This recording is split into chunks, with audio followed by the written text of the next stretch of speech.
नमस्कार दोस्तों, स्वागत है आप सभी का गवर्नमेंट जॉब यूपी की एक और अति महत्वपूर्ण वीडियो में। दोस्तों, इस वीडियो में हम बताएंगे कुछ महत्वपूर्ण रोजगार संबंधी समाचार। तो आइए शुरू करते हैं वीडियो। नीट पीजी परीक्षा जो 11 अगस्त को आयोजित होने वाली है, उसको स्थगित करने के लिए सुप्रीम कोर्ट में एक याचिका डाली गई है। उस पर आज सुनवाई होगी। उसी से फैसला होगा कि नीट पीजी परीक्षा स्थगित होगी या समय पर आयोजित होगी। मुख्य न्यायाधीश DY चंद्रचूड़, न्यायमूर्ति JB पारदीवाला और मनोज मिश्रा की पीठ ने याचिका पर तत्काल सुनवाई के आग्रह को स्वीकार करते हुए कहा कि इस पर शुक्रवार को विस्तार से सुनवाई होगी। याचिका में कहा गया है कि उम्मीदवारों को ऐसे शहरों में परीक्षा केंद्र आवंटित किए गए हैं जहां पहुंचना सुविधाजनक नहीं है। इसके अलावा यह भी कहा गया है कि 2 शिफ्टों में एग्जाम है, लेकिन स्टूडेंट को नॉर्मलाइजेशन के बारे में कोई जानकारी नहीं दी गई है। इससे पहले याचिकाकर्ता विशाल सोरेन और अन्य की ओर से अधिवक्ता अनस तनवीर ने पीठ के समक्ष याचिका का उल्लेख करते हुए तत्काल सुनवाई की मांग की थी। तो दोस्तों, ये तो थी खबर नीट पीजी से संबंधित। अब राजस्थान CET से संबंधित के लिए आवेदन प्रक्रिया शुरू हो गई है। आज से आवेदन कर सकते हैं अभ्यर्थी। इस बार 3 बड़े बदलाव किए गए हैं। आइए जानते हैं पूरी खबर। उम्मीदवार राजस्थान कर्मचारी चयन बोर्ड की आधिकारिक वेबसाइट पर जाकर इस भर्ती के लिए आवेदन कर सकते हैं। अभ्यर्थी 7 सितंबर तक आवेदन कर सकते हैं। इस परीक्षा का आयोजन 21, 22, 25 और 26 अक्टूबर को किया जाएगा। इस भर्ती के तहत platoon commander, jailer, hostel superintendent grade 2, junior accountant, पटवारी, जिलेदार, विलेज डेवलपमेंट ऑफिसर, सुपरवाइजर, तहसील रेवेन्यू अकाउंटेंट के पद भरे जाएंगे। जाने कौन से हैं वे 3 बड़े बदलाव। पहला बदलाव, CET परीक्षा में इस बार से कई नियमों में बदलाव कर दिया गया है। पहली बार इस पात्रता परीक्षा में नेगेटिव मार्क का प्रावधान रखा गया है। ऐसा प्रदेश की किसी भी पात्रता परीक्षा में पहली बार हुआ है। इससे पहले किसी भी पात्रता परीक्षा में नेगेटिव मार्किंग नहीं रखी गई थी। REET, PET, BSTC, SET, NET आदि किसी भी पात्रता परीक्षा में नेगेटिव मार्किंग नहीं होती है। दूसरा बड़ा बदलाव, इस बार कॉमन एंट्रेंस टेस्ट में हर सवाल के 4 की जगह 5 विकल्प दिए जाएंगे। अभ्यर्थियों को किसी सवाल का जवाब नहीं देने की स्थिति में 5वें विकल्प को भरना जरूरी होगा।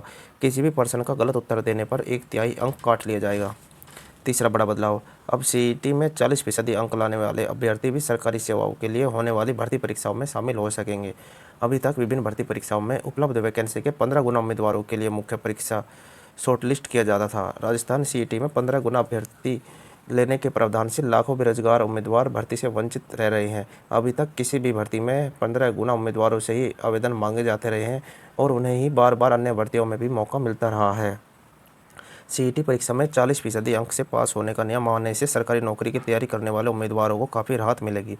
प्रदेश के लाखों अभ्यर्थी इसके लिए काफ़ी समय से मांग भी कर रहे थे। क्या है इसके लिए योग्यता? आयु सीमा 18 वर्ष, न्यूनतम अधिकतम 40 वर्ष। योग्यता, किसी भी विषय से ग्रेजुएशन पास होना चाहिए। और उम्र, आरक्षित वर्ग के उम्मीदवारों को नियम के अनुसार छूट मिलेगी उम्र में। फीस, जनरल, OBC और EWS के लिए 600 रुपये, BC, EBC, EWS के लिए 400 रुपये, SC ST फीमेल को 400 रुपये जमा कराने होंगे। अब महत्वपूर्ण खबर, उत्तर प्रदेश पुलिस सिपाही भर्ती से संबंधित। यदि आप भी उत्तर प्रदेश पुलिस सिपाही भर्ती की तैयारी कर रहे हैं तो यह खबर आपके लिए ही है। यूपी कांस्टेबल भर्ती परीक्षा का पैटर्न, सिलेबस और अन्य ज़रूरी सभी जानकारी हमने आपको पहले ही बता रखी है, वीडियो डाली हुई है। इसके लिए कोई कन्फ्यूज़न ना हो, आप आसानी से तैयारी कर सकें। बहुत सारे टॉपिक ऐसे भी हैं जिनकी तैयारी करने से आप परीक्षा को पास कर लेंगे और आपका सिलेक्शन। आइए हम बताते हैं आपको महत्वपूर्ण टॉपिक जो आपको अवश्य पढ़ने चाहिए। यूपी पुलिस भर्ती परीक्षा में सामान्य ज्ञान से कुल 38 प्रश्न पूछे जाएंगे, जिसमें हर एक प्रश्न का सही उत्तर देने पर उम्मीदवार को 2 अंक दिए जाएंगे। इसका मतलब हुआ कि GK सेक्शन से कुल 78 अंक मिलेंगे।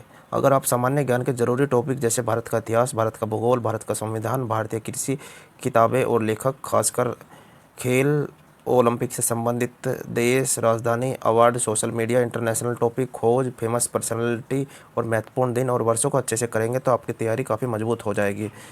इसके अलावा आपको हिंदी के ज़रूरी टॉपिक भी पढ़ने चाहिए। हिंदी से आपसे 37 क्वेश्चन पूछे जाएंगे, जिनका कुल अंक 74 होगा।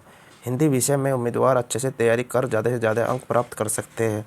हिंदी के महत्वपूर्ण टॉपिक है जिन्हें आप पढ़ सकते हैं: हिंदी लेखक और उनकी रचनाएं, हिंदी अवार्ड, तत्सम तद्भव, हिंदी व्याकरण, भारतीय भाषाएं, विलोम शब्द, पर्यायवाची शब्द, समानार्थक शब्द, अनेक शब्दों के लिए एक शब्द, मुहावरे, लोकोक्तियाँ, हिंदी वर्णमाला, समरूपी संज्ञा, सर्वनाम, कारक, समास, लिंग, वचन और शुद्ध और असंध्याय वाक्य आदि की आपको अच्छे से तैयारी करनी चाहिए। इसके अलावा रीजनिंग से भी 37% पूछे जाएंगे, जो कुल मिलाकर 74 अंक मिलेंगे। यह विषय बहुत से लोग अभ्यर्थी आसान मानते हैं, लेकिन कुछ के लिए यह बहुत मुश्किल होता है। रीजनिंग में जो सबसे महत्वपूर्ण टॉपिक है वे हैं चीज़ों में समानता, ब्लड रिलेशन, प्रश्न, दिशा पहचानना, number series, coding, decoding, relationship, भिन्नता, खाली स्थान भरना, प्रतिबिंब, आकृति वर्गीकरण, अल्फ़ाबेट टेस्ट और अर्थमेटिक रीजनिंग आदि। और गणित में भी आपसे 38% पूछे जाएंगे, जिनसे कुल आप 76 अंक पा सकते हैं। गणित को सबसे कठिन माना जाता है। गणित के जो सबसे महत्वपूर्ण टॉपिक है जैसे साधारण ब्याज, लाभ हानि, संख्या पद्धति, दिशा ज्ञान, सरलीकरण, समय और कार्य, प्रतिशत, दशमलव और भिन्न, एचसीएफ और एलसीएम, डिस्काउंट, क्षेत्र मिति और पार्टनरशिप आदि को आपको ध्यानपूर्वक पढ़ना चाहिए।